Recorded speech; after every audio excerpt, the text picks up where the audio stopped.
give us one extra trick to help us hide the ghost attack thing or front arm. All right. So here I am. I'm going to buy myself a little bit of time when I'm here. I can reach down with either hand and I can untuck the lapel. Okay. Now, first thing I'm going to do is I'm actually going to transfer. Rather than just dig an underhook, I'm going to pick this lapel up. I'm going to go over the hip this time as I come into my deep half, and I'm going to make my first transfer to my hand that goes under the crotch. Here. Now I'm going to pull him into deep half. Now this arm, instead of floating independently, watch what's going to happen. It's going to come under his leg. I'm going to make the handoff. Now, my arm is under his leg, and I have a tie, and I have hip control. So this is kind of like the thing that we're always shooting for, all right? So I'm going to get the lapel. I'm going to go over, transfer it to my underhand, then I'm going to come under, and I'm going to get a good grip. This really keeps him down tight. I can still run the same things that we ran last time. Here, here, here.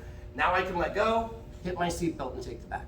So the very first one that we're going to run is we're just going to do that different hand transfer, but still practice going out the back door. Look like this. Start from the knee shield. We don't have to do the full first half this time. Here, I'm going to transfer, and as I kick in, it goes over. Transfers to under. Now I come under. Now I can grab here, here, here. I'm going to push him, pop my head out, stay close, climb the back, hit my seatbelt, and I'm off to the races. Okay, so the first one is just a little bit different. We're going to do two hand transfers. Over the thigh to the underhand. Now I'm going to come under the thigh to the front arm. We're still going to push them onto their hands, pop our head out the back, climb the back. Sound good? 1, 2, 3. Okay, part two. I'm going to do a spoiler alert before I even start explaining this.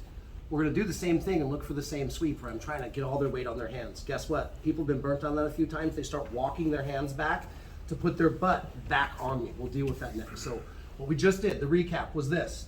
I come in, I'm going to pull the lapel, okay? Transfer, transfer, pull him on top of me, transfer. I'm going to stack his weight on his hands, pop up, take the back, pull him, roll him, and finish. Now, I try to do that, but when I get to the point after I made my double lapel transfer and I go hard to make him put weight on his hands so I can slip out the back door, Bill doesn't like that. So he's like, oh, nope, he can take my back. So he starts walking his hands back and sitting down. So this is the scenario we're going to go over now. First half of the move is exactly the same. Whether I pull with my right hand or whether I pull with my left hand, it doesn't matter as long as I'm transferring with my left hand over. Feeding, pinching, coming to little pebbles. Sometimes I actually have to cup the hamstring, pull him back, and now I can kind of lift my hips, create space for the transfer and grab. As I go to push Bill, he starts to walk back. So we're just going to reverse polarity. I could just drag his butt to the ground, use this lapel and lift him, but there's one extra trick. See my legs here? I'm going to pendulum. If I'm trying to take him this way, I don't want his base back here to stop. So I'm going to swing my knees in, pull, come up, and smash. Now I can get up, walk my legs back to the center, drop my knee to the mat, make my hand off, and start to climb. Okay, here we go again. Same angle.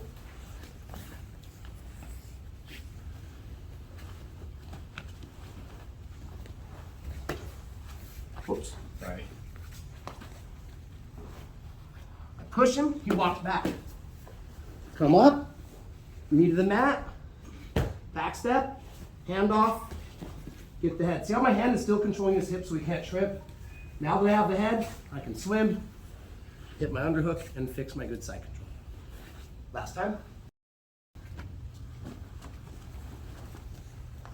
I push, he comes back, pendulum, come up, hand off, head, underhook, smash in the chin with my shoulder. All right, same thing, guys. 6 minutes on this one. Ready? 1, 2, 3. Rather than going backwards and doing something totally separate, let's just work the technique that we just did. I'm getting in, I'm making my double lapel transfer. I'm trying to push them heavy on their hands so I can take the back, but they start walking their hips back, so I'm gonna do the same thing. Drop their butt to the ground, get my knees, come back to the center line, make my pass off, get the head, get the underhook, and then let's run a submission. Any submission we know from top side control. Let's name a couple of them. What's the number one you're gonna see there? Americana. Americana is the number one, right? It's the more common. You also have Kimura. It's not a wrong answer. You see Americana is a little more often than Kimura is there. You see Americana, Kimura, there's onside arm bars, there's paper cutter chokes. We could even hit a baseball choke and go with the Sansa's bag finish. So any of those, I know different ones of us have been exposed to different techniques. So whatever technique you guys want to run for a finish from side control. Let's show it 1 or 2 times, all right? Just so we're all on the same page. I go all the way through and make my double lapel transfer.